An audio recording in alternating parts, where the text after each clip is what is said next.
Muy buenos días, amados hermanos. Les saludo en el amor del Señor y por supuesto también saludamos a todos quienes nos ven a través de nuestra señal el día de hoy. Bueno, vamos inmediatamente a la carta del apóstol Pablo a los Romanos, que es el libro que hemos estado examinando ya desde principios de años, y nos encontramos ya en el capítulo 5, Romanos capítulo 5. Hoy día terminamos el capítulo 5 y vamos a tomar el versículo 20 y 21.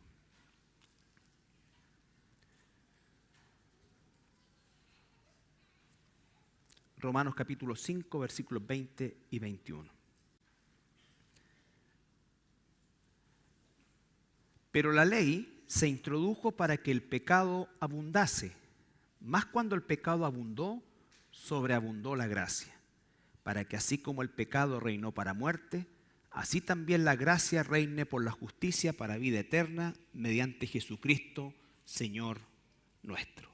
Padre amado, esta mañana venimos delante de tu presencia, en primer lugar, pidiendo perdón por nuestras faltas, nuestro pecado, Señor. Te rogamos que limpie nuestra mente para poder recibir, Señor, tu palabra y ser transformado por ella, Señor. Gracias, Padre amado, en el nombre de Jesús. Amén. Bueno, estos dos versículos, por supuesto que son parte de un contexto muchísimo mayor.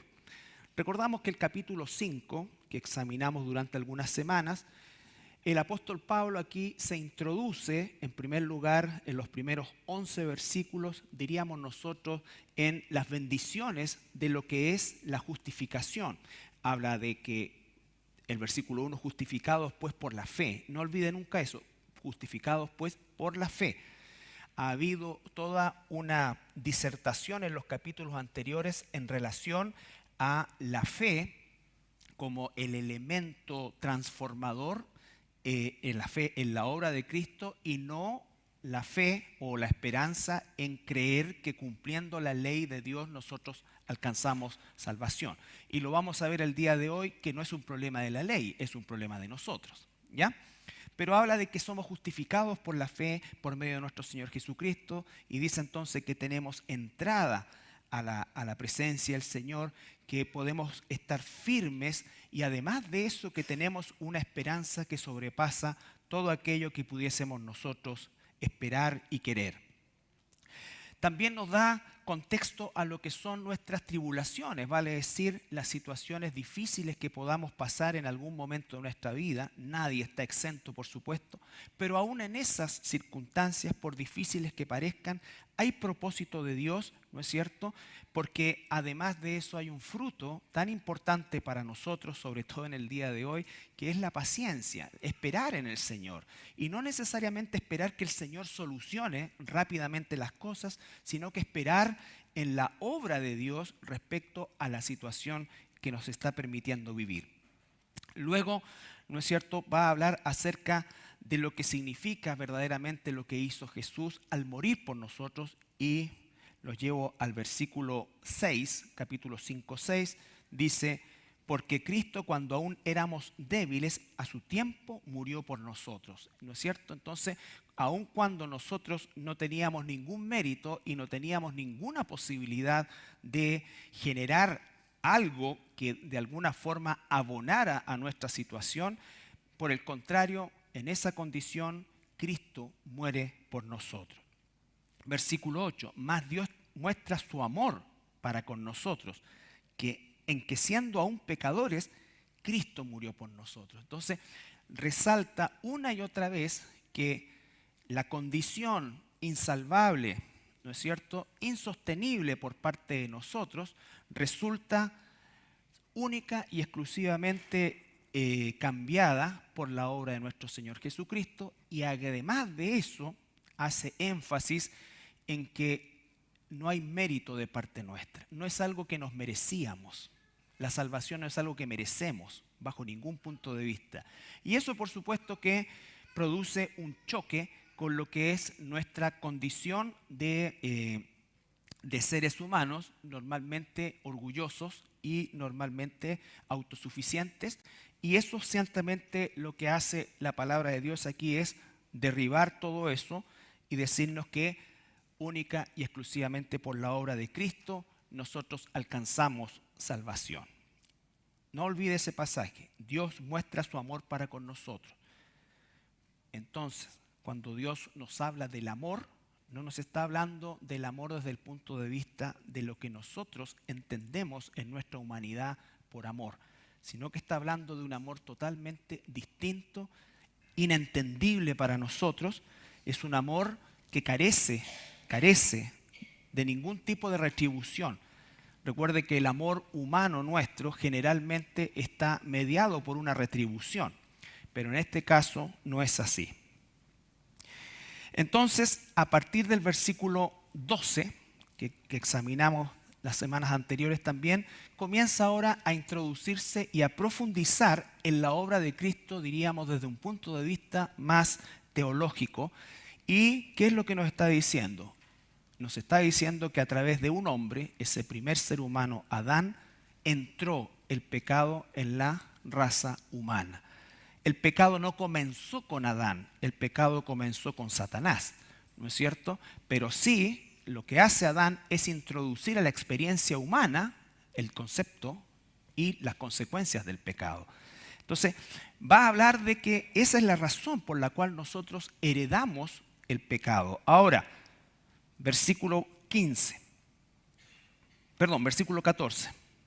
No obstante, reinó la muerte desde Adán hasta Moisés, aún en los que no pecaron a la manera de la transgresión de Adán, el cual es figura del que había de venir. Está hablando de que la muerte y el pecado, ¿no es cierto?, reinaron en un sentido hasta la ley. Y reinaron porque aunque los seres humanos pecaban, y recuerden que el pecado llegó a tal punto que en Génesis 6 dice que el Señor envía el diluvio, pero en términos legales diríamos, no había una legislación, los pecados no estaban tipificados. Entonces, no es que no existiera pecado, sino que no había una descripción del pecado con su respectiva sanción. Es como se llama hoy día en términos legales, y me perdonarán los abogados, lo que se puede llamar un vacío legal. Ven que hay como delitos que todo el mundo sabe que es delito y lo siente como delito y es delito, pero no se puede juzgar porque no está tipificado. Entonces se tienen que hacer leyes justamente porque somos una máquina de hacer trampa. Entonces se viven haciendo leyes. No se hacen leyes porque somos buenos ciudadanos, se hacen leyes porque somos malos ciudadanos. Entonces ya inventamos otro tipo de delito y entonces eso no está en la legislación y por lo tanto no hay forma de sancionarlo, ¿ya? Entonces, desde ese punto de vista. Y cuando dice que no pecaron a la manera de la transgresión de Adán, es porque sí Adán tenía una ordenanza bien específica: no comerás de este árbol, ¿no es cierto? Esa era la ordenanza para él. Por eso es que él fue desobediente y esa desobediencia nos heredó a nosotros la condición de pecado. Pero tras cartón dice, ¿qué cosa? Que a pesar de esta transgresión que trajo todo esto, toda esta maldición al género humano, el don, ¿no es cierto? Versículo 16. Y con el don no sucede como en el caso de aquel uno que pecó, porque ciertamente el juicio vino a causa de un solo pecado para condenación, pero el don vino a causa de muchas transgresiones para justificación. Es decir, el don es nuestro Señor Jesucristo, ¿no es cierto? Dice que Adán, un solo pecado, produjo condenación, pero la obra de Cristo es mucho más, mucho más. La obra de Cristo no equiparó lo que hizo Adán, la obra de Cristo sobrepasó lo que hizo Adán. Él cargó, dice, no un pecado en la cruz, sino que todos nuestros pecados, todas nuestras iniquidades. Y desde ese punto de vista dice que la obra de Cristo es mucho más. Y lo tratábamos de explicar de una forma más didáctica. Cualquiera de nosotros pudiera iniciar un incendio, supongamos un incendio forestal, pero apagar el incendio es una obra mucho mayor que iniciarlo. Entonces decíamos que Adán inició el fuego, pero Cristo apagó el incendio. Entonces la obra de Cristo es mucho mayor. Y en ese sentido sigue avanzando, y en ese contexto llegamos al versículo 20, que vuelve a tocar el tema de la ley. Y recuerden que en nuestra experiencia como cristianos muchas veces se nos enseña o se considera que la ley, o este concepto de no estar bajo la ley, que efectivamente la Biblia lo dice, ¿no es cierto?, nosotros lo conmutamos de alguna manera como que la ley ya no corre. Y eso es un error. La ley sí corre. Claro que corre. ¿No es cierto? Nosotros no estamos bajo la maldición de la ley. Y no porque la ley fuera maldita, sino porque la ley nos condena. La ley es como un espejo, dice la carta a Santiago. Veamos al tiro la carta de Santiago. Capítulo 1.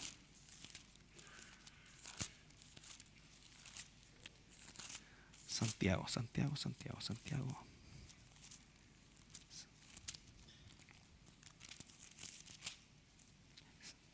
Santiago capítulo 1, versículo 23 al 25.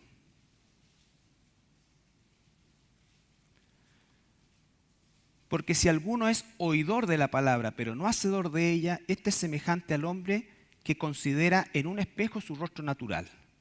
Porque él se considera a sí mismo y se va, y luego olvida cómo era. Mas el que mira atentamente en la perfecta ley, la libertad, y persevera en ella, no siendo oidor olvidadizo, sino hacedor de la obra, este será bienaventurado en lo que hace. Entonces dice, la ley es un espejo. Un espejo, ¿no es cierto? Supongamos que yo estuve trabajando en el jardín y estoy sucio completamente, y además arreglé un poco, esto es ficción, porque yo no sé ni mover una tuerca de los autos. Pero supongamos que estuve trabajando, arreglando el auto, y estoy lleno de suciedad, ¿no es cierto?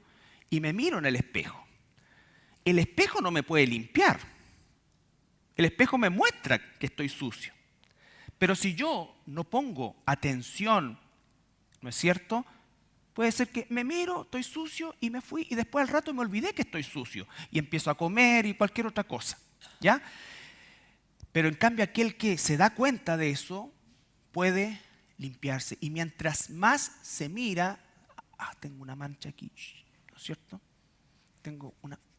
no, esta es de nacimiento. No. Entonces, se mira y puede detallar. Eso es lo que hace la ley. La ley no nos limpia, pero la ley fue dada, recuerden, como un ayo. ¿Se acuerdan la palabra ayo? Que era ese siervo que guiaba a los hijos de la gente, digamos, de la aristocracia griega, lo guiaba hacia...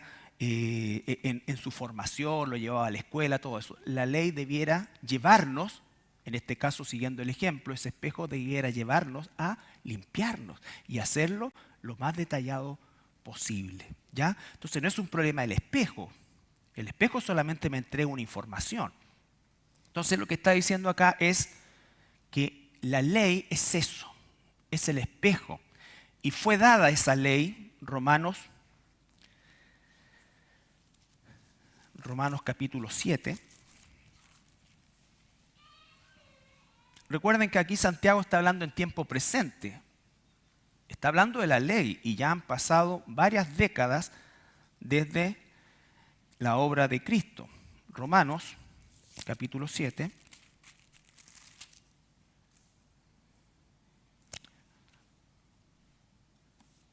Versículo 12.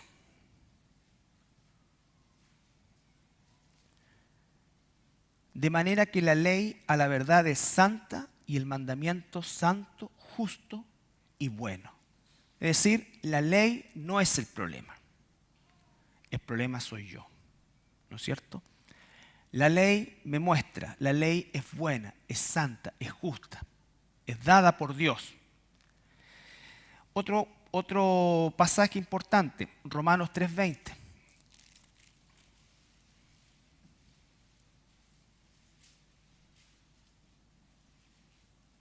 Que claramente aquí ya especifica el propósito de la ley. Ya que por las obras de la ley ningún ser humano será justificado delante de él. Es decir, no solo por mirarme en la ley y tratar de limpiarme sin el agua, sin el jabón, no puedo. Tengo que tener un elemento externo a mí, ya que por las obras de la ley ningún ser humano será justificado delante de él, porque por medio de la ley es el conocimiento del pecado. La ley me muestra el pecado, la ley me muestra mi pecaminosidad. La diferencia con el ejemplo es que la suciedad espiritual no se puede limpiar. Aquí es un espejo espiritual. Esa suciedad espiritual no se puede limpiar. Humanamente no la podemos limpiar. Nuestro pecado nos alcanza. Entonces, la obra de Cristo es fundamental porque el mismo Jesús dijo que Él no vino a abrogar la ley y los profetas. Es decir, está hablando de la Torá, los 5 primeros libros de la Biblia, que es la ley, y los profetas, todo el resto del Antiguo Testamento. Él no los vino a anular, Él lo vino, dice, a cumplir. ¿Para qué? Al cumplirlo, lo puede imputar. Él es el único ser humano que cumplió perfectamente la ley de Dios. Y como es Dios, puede imputarnos esa justicia a nosotros sin merecerlo. Por eso es que nosotros somos declarados justos. Es una acción legal. No es una acción, no nos hacemos justos porque seguimos pecando. Somos declarados justos. Pero esa declaración implica que ya hemos sido cambiados de posición. Ya no somos enemigos de Dios, sino que somos hijos de Dios. Pero ahora el Espíritu Santo, ¿qué es lo que hace? Nos va limpiando, nos va santificando. Y ese es el estudio bíblico, esa es la forma en que nosotros día a día nos miramos en el espejo y permitimos que el Espíritu Santo nos vaya limpiando, nos vaya, ¿no es cierto?, dejando mononitos delante de la presencia del Señor. Espiritualmente, físicamente no se puede hacer nada con muchos de nosotros. ¿Ya? Entonces, volvamos a Romanos 5.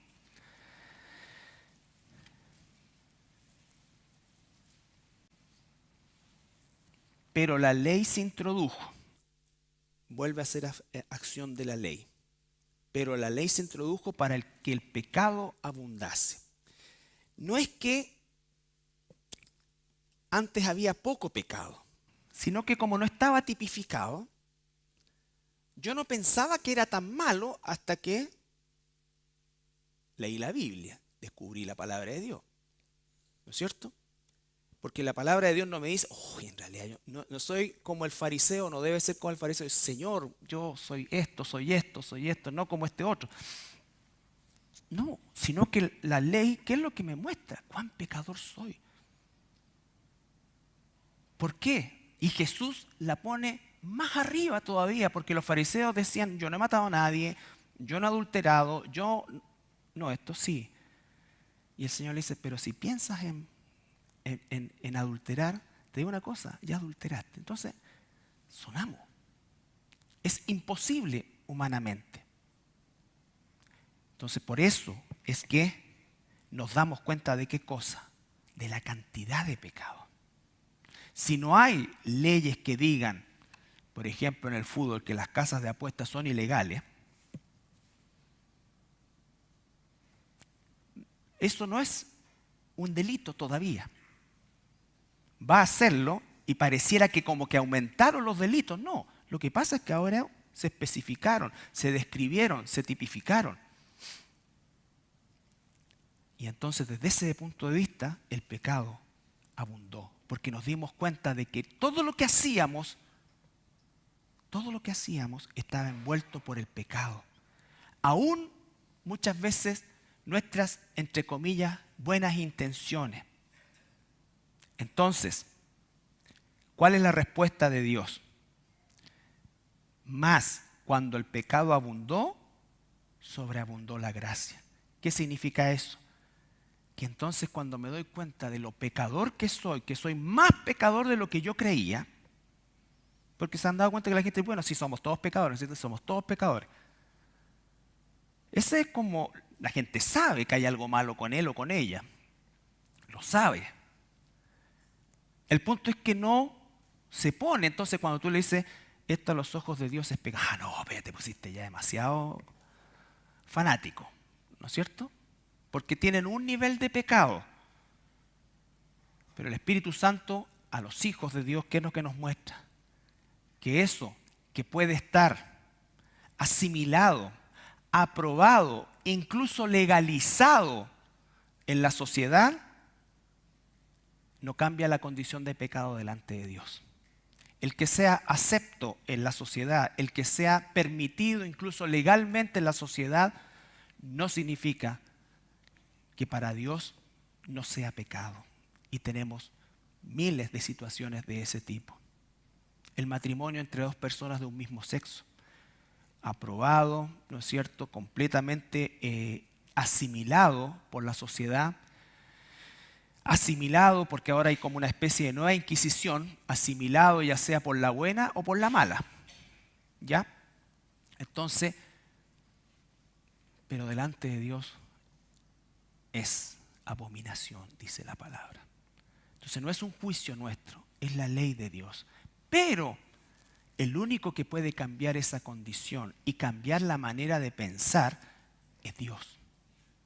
Tenemos que tener misericordia, ser firmes, ¿no es cierto? Y entender que la ley de Dios es posible solo cumplirla en Cristo y que el Espíritu Santo es el único que nos muestra, nos examina y nos muestra el pecado delante de Dios.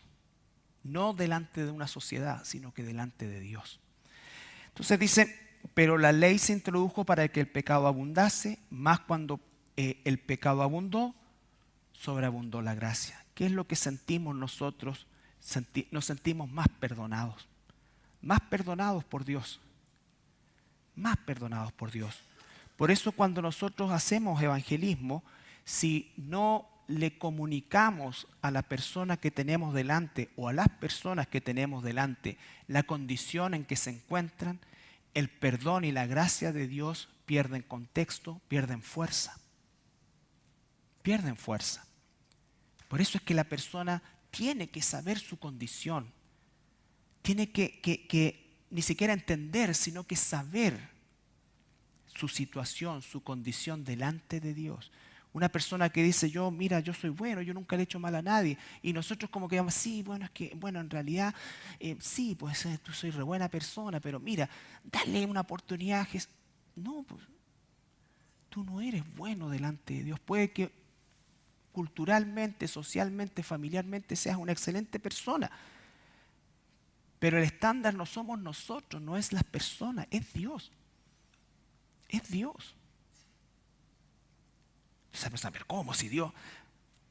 No te pongas nervioso, no empieces a inventar cosas, ni a tratar de desviar, ni a decir, no, mira, ni a hacer acepción de personas en esa área. No, deja con amor, con cariño, con verdadera preocupación por la condición de la persona. Y deja que el Espíritu Santo haga su parte. No manipules el evangelismo. Si en la primera conversación la persona llegó hasta ahí nomás, que no, mira, no quiero saber nada de lo que está diciendo porque yo encuentro que eso nada que ver, Dios no es así. Bueno, ¿qué Dios? Tu Dios. No, ya no hablemos más. Ok. Hasta ahí nomás llegó. No sigas con que, bueno, Cristo murió por ti. No empiece. No, deja. Ese fue un gran primer paso. Y sigue orando. Si el Señor en su gracia le va a conceder arrepentimiento, en algún momento tú vas a abrir la puerta y ya pasaste la parte más difícil. Ya le dijiste que es pecador, ya le dijiste que está condenado. Y entonces ahí sí va a poder tener contexto el Evangelio. Entonces, la gracia sobreabundó, pero no es posible conocer la gracia de Dios, ni valorar, ni agradecer la gracia de Dios, si primero no conozco la condición en que me encuentro. Eso hace la ley. La ley, cuando nos salva, nos muestra nuestra pecaminosidad y nos hace correr a Cristo. Correr a Cristo. Entonces, solamente una cosa breve acerca de la ley para terminar el punto. Lo que nosotros debemos entender que cuando la ley fue dada al pueblo de Israel en el libro del Éxodo, bueno, ahí se dieron los 10 mandamientos, todo el tiempo en el desierto Moisés fue recibiendo la ley. Pero obviamente Israel era una teocracia y hay una, diríamos, mezcla, por llamarlo de alguna forma, no es la mejor palabra, pero estaban incorporadas dentro del mismo cuerpo legal leyes morales, ¿no es cierto?, que determinan el carácter de Dios. No matarás, no robarás, que están resumidas en los 10 mandamientos, leyes morales. Habían leyes ceremoniales que tenían y rituales como la circuncisión, ¿no es cierto?, como el sacrificio. Habían leyes también de carácter social, como el tema de la alimentación, la prohibición de ciertos alimentos y una serie de otras cosas, porque todo estaba dentro del mismo cuerpo legal. Y también habían leyes civiles, ¿no es cierto? Si se cae un asno en un hoyo, hay que sacarlo de tal manera, ¿no es cierto? Si te mataron una gallina, tienes que devolver una gallina. Entonces, todas estas cosas que eran propias de la legislación civil, porque era una nación. Pero obviamente, cuando Israel después es deportada, es conquistada y viven bajo el yugo, ya sea de los babilonios, en el caso de los judíos, ya sea bajo el dominio romano, en el caso de los mismos judíos siglos después, ¿qué es lo que dice el apóstol Pablo? Romanos 13.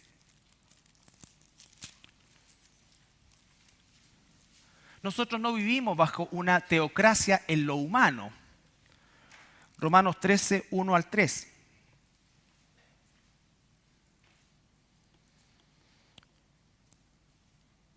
Sométase toda persona a las autoridades superiores, porque no hay autoridad sino de parte de Dios, y las que hay por Dios han sido establecidas. De modo que quien se opone a la autoridad, a lo establecido por Dios resiste, y a los que resisten acarrean condenación para sí mismos. Porque los magistrados no están para infundir temor al que hace el bien, sino al malo. ¿Cuánta falta nos haría este versículo hoy día? ¿Quieres pues no temer la autoridad? Haz lo bueno y tendrás alabanza de ella. Entonces está hablando ahora de que Israel, o los judíos, en este caso, están bajo un dominio, en este caso, romano. ¿Y qué es lo que dice el apóstol Pablo? Ustedes respeten a las autoridades. Por supuesto que el límite de ese respeto y de sujeción es cuando esa autoridad, ¿no es cierto?, nos obligue a ir contra la voluntad de Dios. Pero en tanto nos da libertad para reunirnos, nos da libertad para esto, para otro, ¿no es cierto? No nos impone cosas que vayan o sean reñidas con la voluntad de Dios. Bueno, nosotros debemos respetarla. Eso es lo que dice. Eso es lo que dice. Entonces ya no es una teocracia. Por eso es que el concepto de la ley en Efesios capítulo 2,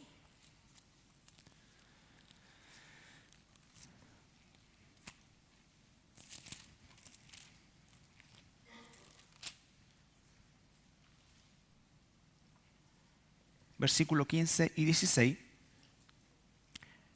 desde el 13. Efesios 2:13. Pero ahora en Cristo Jesús, vosotros que en otro tiempo estabais lejos, habéis sido hechos cercanos por la sangre de Cristo. Porque Él es nuestra paz, que de ambos pueblos hizo uno, derribando la pared intermedia de separación, aboliendo en su carne las enemistades, la ley de los mandamientos, y muchos se quedan hasta ahí, pero dice expresados en ordenanzas. Se está hablando de las ordenanzas ceremoniales, de los rituales. Por eso es que Pablo dijo, ya no es necesario circuncidarse, no es necesario esto otro. ¿Ya? Para crear en sí mismo de los dos un solo y nuevo hombre, haciendo la paz. Y mediante la cruz reconciliar con Dios a ambos en un solo cuerpo, Efraín y Judá, matando en ella las enemistades. ¿Ya? Entonces, la ley y las ceremonias y los rituales es lo que está abolido, pero no la ley moral de Dios.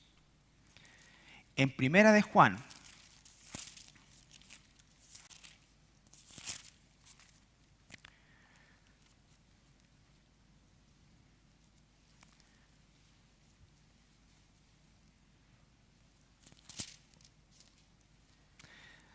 capítulo 3.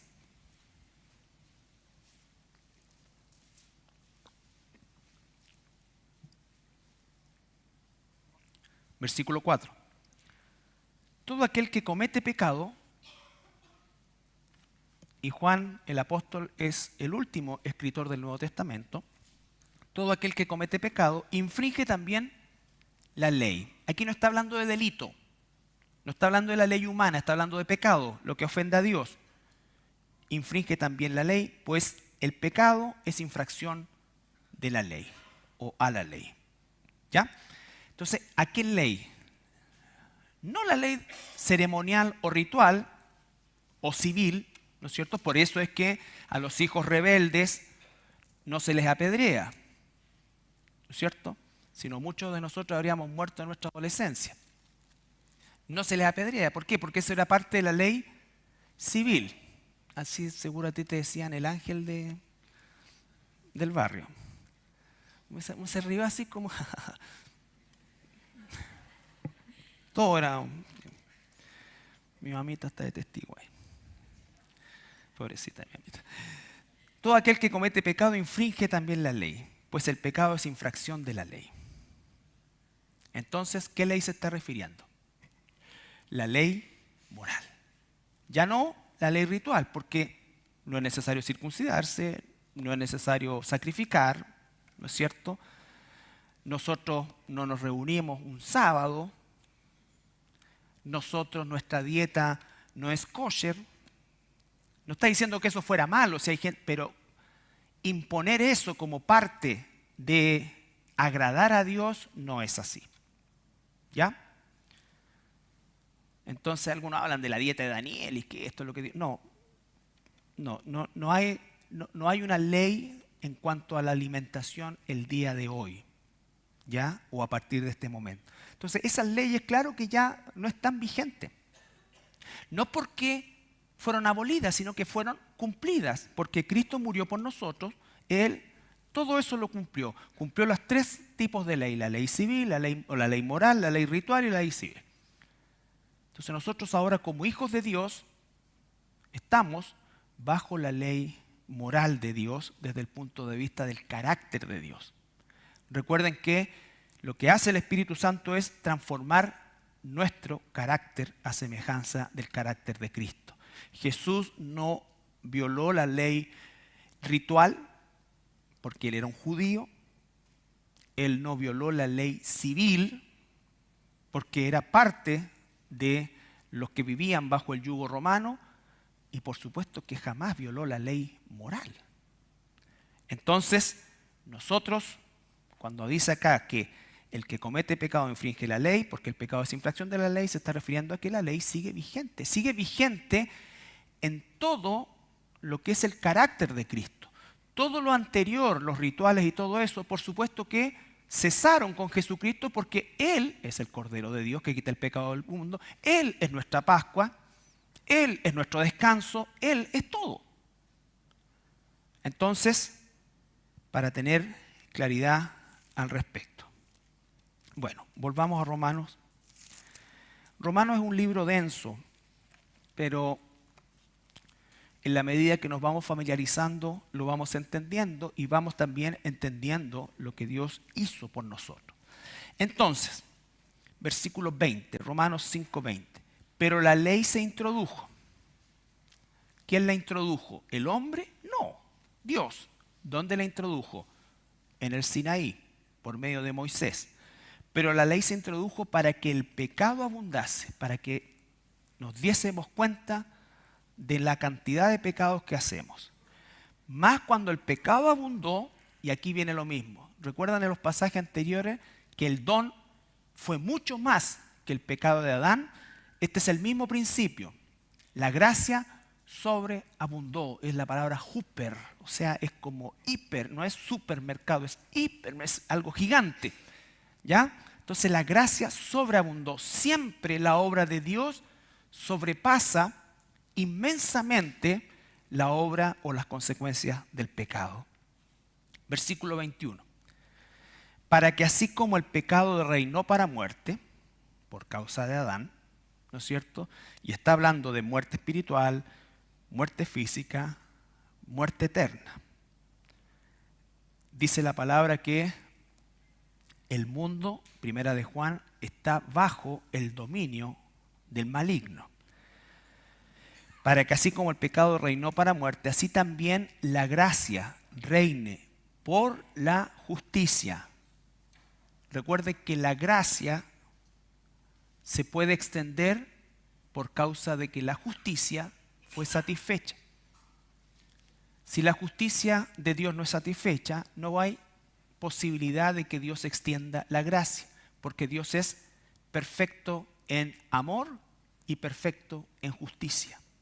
Su justicia fue perfectamente satisfecha, entonces Él puede amar perfectamente.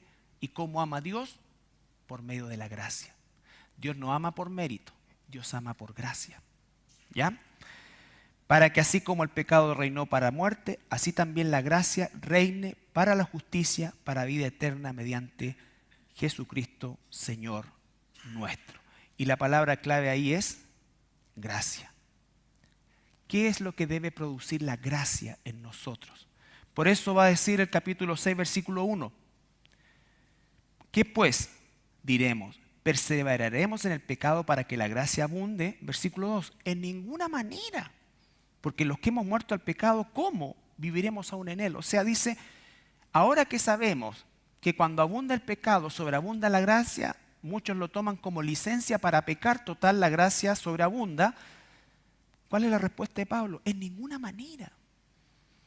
Porque hay una transformación dentro de nosotros, aunque sabemos que la gracia sobreabunda y seguimos siendo perdonados, nuestro corazón transformado ya no quiere pecar. ¿Por qué? Porque ama a Dios. Ama a Dios, está agradecido de Dios. Ese es el punto, hermanos.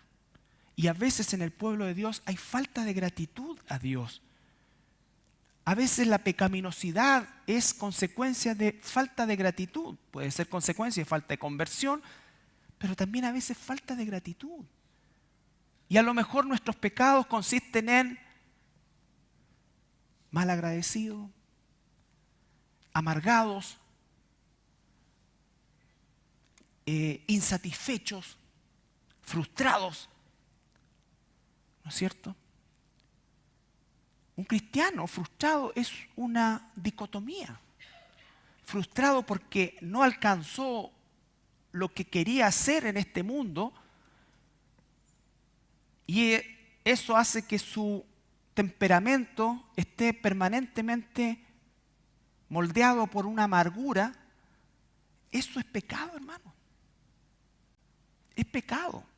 No estoy diciendo que sea fácil sobrellevar situaciones en las cuales hemos fracasado, pero eso no puede mediar ni puede definir nuestra forma de vida. Nuestra forma de vida.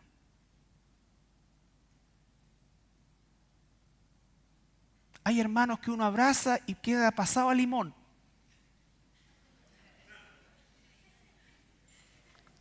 Es como que le pegáis la exprimida así, pasado a limón.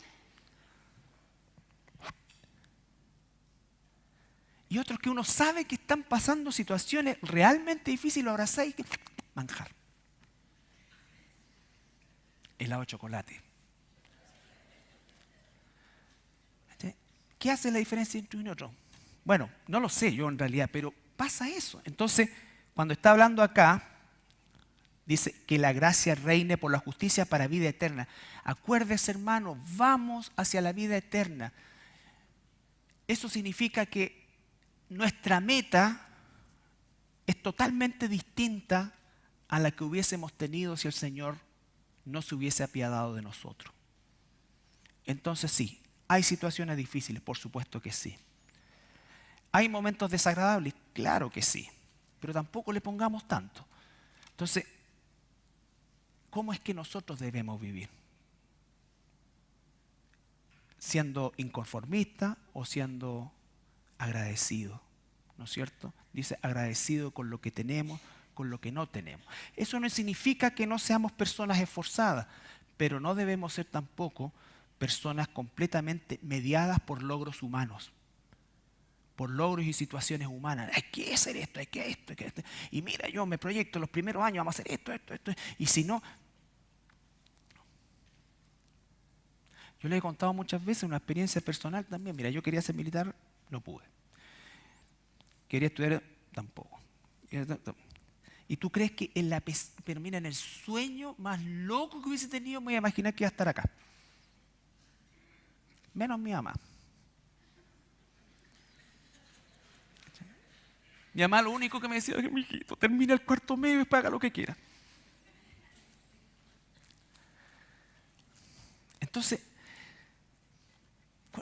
es una cosa, pero no puedo estar, yo en realidad era bueno para esto, sí, otro tiempo, no, yo era el mejor, pero no pude, yo era esto, no pude, yo era esto.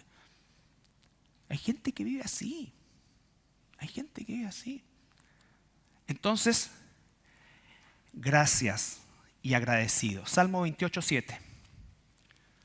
Salmo 28:7.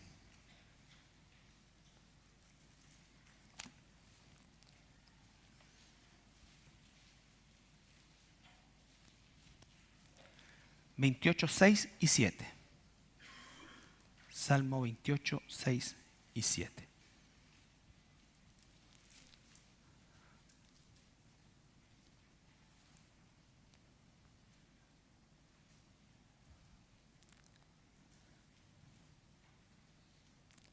Menos mal que no fui militar, fíjate, si no estaría haciendo el servicio de Punta Peuco.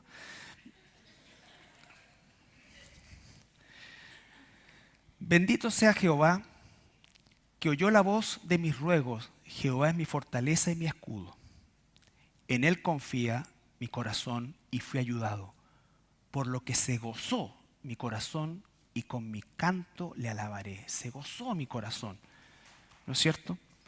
Y el contexto aquí es, David está, recuerden ustedes, siendo perseguido por Salomón, y hay, por supuesto, mucho temor en él, pero él siente ese gozo y esa gratitud hacia Dios.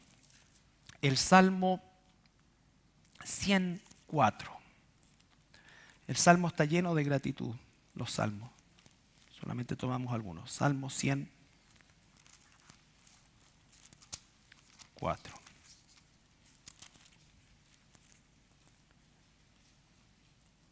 Que lo decía mi hermano en su oración.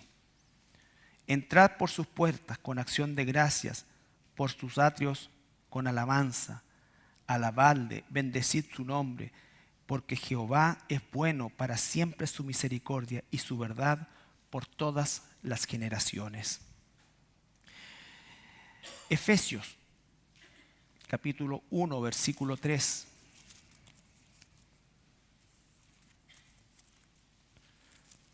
No olvide los contextos en que está escrito esto. David bajo persecución, en realidad más que bajo persecución, bajo una cacería. Pablo, una condición y una situación permanentemente, ¿no es cierto?, de prisión, de castigo. Pero él dice, Efesios 1:3 al 5. Bendito sea el Dios y Padre de nuestro Señor Jesucristo, que nos bendijo con toda bendición espiritual en los lugares celestiales en Cristo. No me imagino a Pablo diciendo, bendito sea el Señor que nos bendijo. Me lo imagino con, según nos escogió en Él antes de la fundación del mundo, para que fuésemos santos y sin mancha delante de Él. O sea, antes de la fundación del mundo, Él determinó que tú, que yo, sin merecerlo, íbamos a estar y ser de Él, que Él nos iba a limpiar y nos iba a separar, santos y sin mancha delante de Él, en amor, habiéndonos predestinado para ser adoptados hijos suyos por medio de Jesucristo, y ojo acá, según el puro afecto de su voluntad. No hay mérito. Por eso es que uno debe tener siempre misericordia hacia aquellos que están sin Jesús, porque no hay mérito en nosotros. Nosotros no hicimos nada. Éramos igual de pecadores. Éramos, como dice Romanos, de la misma masa. Y a Dios, en su pura voluntad, le plació hacernos vasos de honra. Así que nunca jamás nosotros pudiéramos atribuirnos algún crédito en relación a lo que Dios nos ha escogido. Según nos escogió antes de la fundación del mundo, para que fuésemos santos y sin mancha delante de Él, en amor, habiéndonos predestinado para ser adoptados hijos suyos por medio de Jesucristo, según el puro afecto de su voluntad. 1 Tesalonicenses, capítulo 5.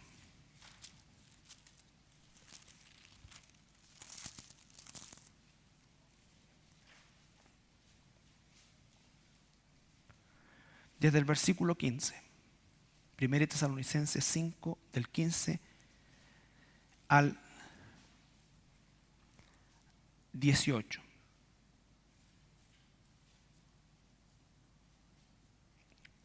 Es precioso de todas maneras hasta el 24. Mirad que ninguno pague a otro mal por mal, antes seguid siempre lo bueno unos para con otros y para con todos. Estad siempre gozosos, orad sin cesar, dad gracias en todo, porque esta es la voluntad de Dios para con vosotros en Cristo Jesús. No apaguéis el espíritu, no menosprecéis las profecías, examinadlo todo, retened lo bueno, absteneos de toda especie de mal, y el mismo Dios de paz os santifique por completo, y todo vuestro ser, espíritu, alma y cuerpo sea guardado irreprensible para la venida de nuestro Señor Jesucristo. Fiel es el que os llama, el cual también lo hará. Aunque las indicaciones son para nosotros, dice que Él lo hará. ¿Por medio de qué? Del Espíritu Santo en nosotros. Por eso dice, no apaguéis el Espíritu. Deja que el Espíritu obre en ti, deja que el Espíritu te transforme, deja que el Espíritu no lo apaguen, no lo arrinconen, no lo hagan constrito, como dice Corintios, ¿no es cierto? No contristéis el Espíritu Santo con el cual fuisteis sellados. Entonces, ¿cómo que hacemos eso? Absteniéndonos de toda especie de mal, no pagar mal por mal, estar siempre gozosos. Todos esos son factores que hablan de no apagar el espíritu. Apagar el espíritu sería hacer todo lo contrario, estar siempre amargado, no orar nunca, ser mal agradecido, reclamarle a Dios, menospreciar la palabra de Dios, no examinar nada y buscar cualquier cosa que pueda aliviarme, pero no transformarme, pagar mal por mal, vengarme. Eso es apagar el espíritu. Eso es apagar el espíritu, hermano. Entonces, volvamos a Romanos.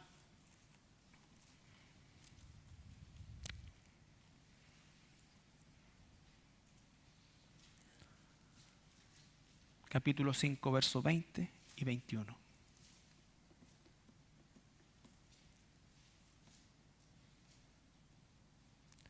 Pero la ley se introdujo para que el pecado abundase.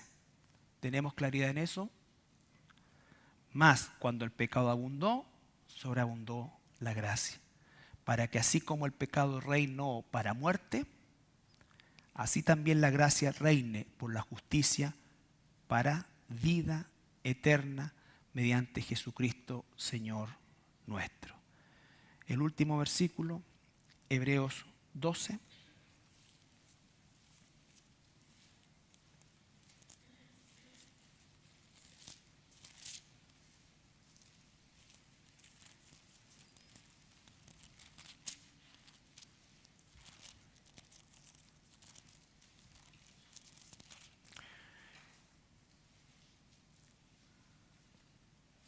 Hebreos 12, versículo 28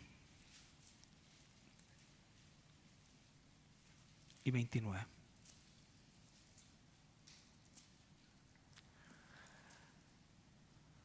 Cuando habla de reinar, que no reine el pecado, que no, nosotros somos ya, como dice Filipenses, ciudadanos del reino de los cielos. Somos extranjeros y peregrinos en esta tierra y tenemos un propósito infinitamente mayor que lo que nosotros pudiéramos pensar, que va más allá de la actividad laboral, familiar o cualquier actividad por importante que resulte.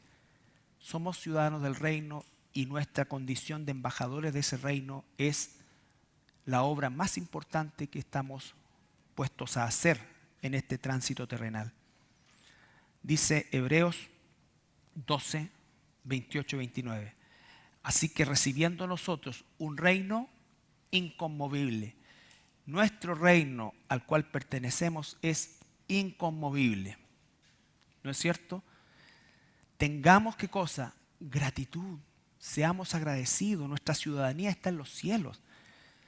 Este paso es pasajero. Este tiempo acá es pasajero. Ni siquiera sabemos cuánto tiempo tenemos en este mundo. Pero lo que sí sabemos, que tenemos una vida eterna en un reino inconmovible. Por eso es que debemos ser agradecidos. Tengamos gratitud y mediante ella, mediante un corazón agradecido y mediante ella, sirvamos a Dios agradándole con temor y reverencia. Mi servicio a Dios no es por miedo, es por gratitud, sabiendo que mi servicio, Dios no lo necesita, pero Él me da aún la gracia de participar de su obra. Y lo hago con gratitud. ¿Por qué? Porque eso es lo que media lo que hago. Si no, seríamos religiosos. Por eso si alguien dice, que tengo que ir a la iglesia, hoy día me toca eso. No lo haga, examínese. Examínese. Y por esta gratitud y por ella mediante sirvamos a Dios agradándole con temor, respeto y reverencia. Porque nuestro Dios es fuego consumidor. No con nosotros, con aquellos que están fuera del pacto de Dios. Entonces, terminamos el capítulo 5 de Romanos, entendiendo algo más del concepto de la ley, de que esta ley moral está vigente, de que las leyes ceremoniales y civiles ya no están, entre comillas, en rigor, porque Cristo ya las cumplió, y que la ley moral, que el carácter de Dios sigue siendo la norma de conducta para nosotros como hijos de Dios, que el pecado sigue siendo infracción a esa ley, aunque la ley humana, como dije, apruebe el pecado. Y así como el pecado reinó para muerte por medio de Adán, nosotros somos el testimonio vivo de que por la gracia de Dios reina la vida eterna. ¿Mediante quién? Nuestro Señor Jesucristo, nuestro Salvador. Nos ponemos de pie para orar.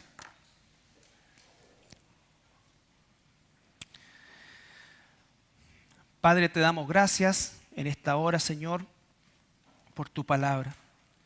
Y de verdad, Señor, que nuestro corazón se llene de gratitud si hemos podido entender un poquito más de lo que tú hiciste por nosotros, Señor.